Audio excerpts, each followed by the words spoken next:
Y108 Rocks with Finger 11 and Paralyzer playing tonight at the Y108 Rock and Roll Picnic at the TD Festival of Friends at 8 o'clock at the Ancaster Fairgrounds. I'm now joined by James and Rick from Finger 11. Welcome to our Y108 booth. Hello.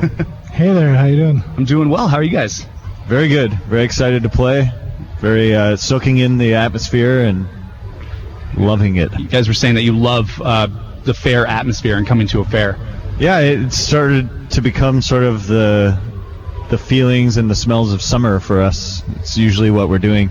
So, yeah, it just feels like coming in a strange way to like our home or where we work kind of thing, where we live. Yeah. And you guys have been laying low for the last couple of years. James, you put out a solo record. I know about that. What else have you guys been up to? Just writing songs and trying to figure out what we want to do next as a band. And we sort of made some headway forward and then decided to go backwards a little bit and then to the side again. And I don't know, we're still super excited about making music and the music that we're making. It's just we want to be careful not to... We wanted to deliver something special, so it takes a little bit of time and thought. Yeah. Well, I was reading on your Twitter feed that the official inertia of the new album is growing. So when do you think we can expect some new Finger 11? Oh, I gotta imagine by next year for sure. Like I would say, early next year would be the goal.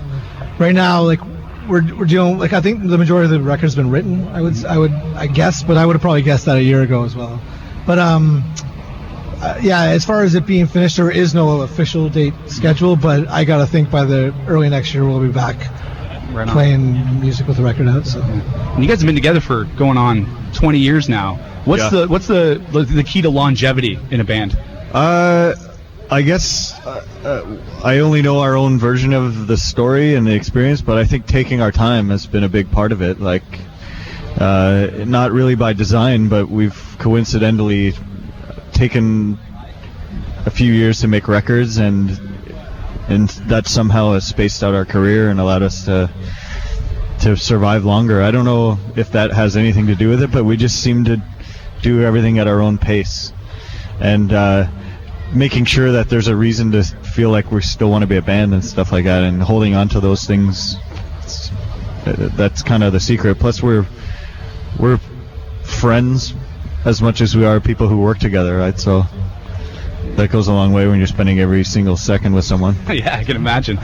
You guys recently just switched up drummers. Rich Badeau left the band. Who do you guys got pounding the skins now, and what's that been like? Tonight, a guy named Steve Malella is playing with us. He plays in a band called The Balconies that are a pretty ripping. We've had him on the show before. Band, and he has some mutual friends of ours from our history, and so it just seemed like a smooth fit for the couple shows that we're doing this summer. And we haven't made any permanent decisions about anything, but he's a great drummer, and it took very little sort of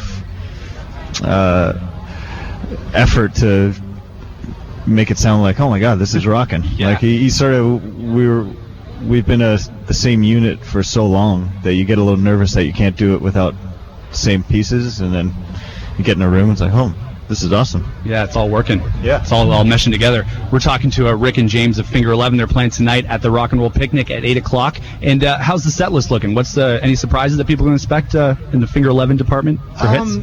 I think on our end it's a lot of familiar songs, like a lot of the songs that you would have known from radio and that world. But we did decide to go back to our first record and throw a couple older tracks in there that we hadn't done in a while, and just sort of like, just go back. It was a nice chance to start from scratch again, so we grabbed a few songs we hadn't played in like literally a decade or so, and threw them in the set. So how do you pick a song when you guys have four records? Like, how does that work? Who picks it? It's so hard. It really is. It starts off with like, can we do it? Is it a recording or is it a live performance thing? That kind of thing. And we find ones that can translate well live. But then then it's all about opinion and who likes what and what kind of set we're. A lot of it is with the audience too, and who we're playing for. There's so many things that go into set list if you really want to overthink it. Yeah. Or you just randomly pick stuff and throw it on a piece of paper and play it. Well, we had a couple of people on Facebook and Twitter tell us songs they wanted to hear. One person said they would love to hear "Walking in My Shoes," the version of the Depeche Mode song you guys did. Yeah, back on the we Great haven't Blue played Skies. that in a while. I think we'd probably be. We probably would do a good version of that again. It's funny that songs, they come into the set and they fall into favor and then they fall back out again. We kind of get bored of that and do something else. But I think "Walking in My Shoes" would be. I think we would do it well now, but we're not playing it tonight. That's okay. We're talking to Rick and James from Finger 11. Before I let you go, hit you with a couple of rapid-fire questions. Sure. The first thing that comes to your mind, we're at a festival, obviously. Funnel cakes or blooming onions? Funnel cake. Blooming onion. Oh, really? We have a little bit of a schism in the band. Oh, man. I think actually blooming onion, then funnel cake. There you go. If you're gonna do both, that's the recommended order. Yeah. In terms of you guys go on like Ferris wheel rides or festival rides, what's better, the octopus or the zipper? Zipper. I have to go with the zipper. I'm okay with up and down, but anything goes in a circle, round and round, I'm puking, no question. I'm throwing up. Like the Gravitron, the Pukatron. The Pukatron.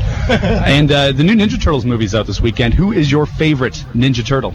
I think historically Leonardo, he's got the swords, right? Yeah. I think he was always my favorite, but I'm skeptical about this Teenage Mutant Ninja Turtle movie. Like, I'll go see it, but I wonder, is it going to be any good, you think?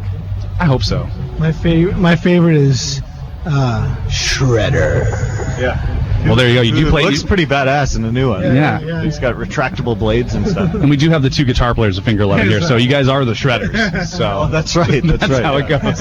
Perfect. Right on. James and Rick from Finger 11 on tonight, 8 o'clock at the Rock and Roll Picnic. Thanks so much for chatting with us, guys. Thanks for having us.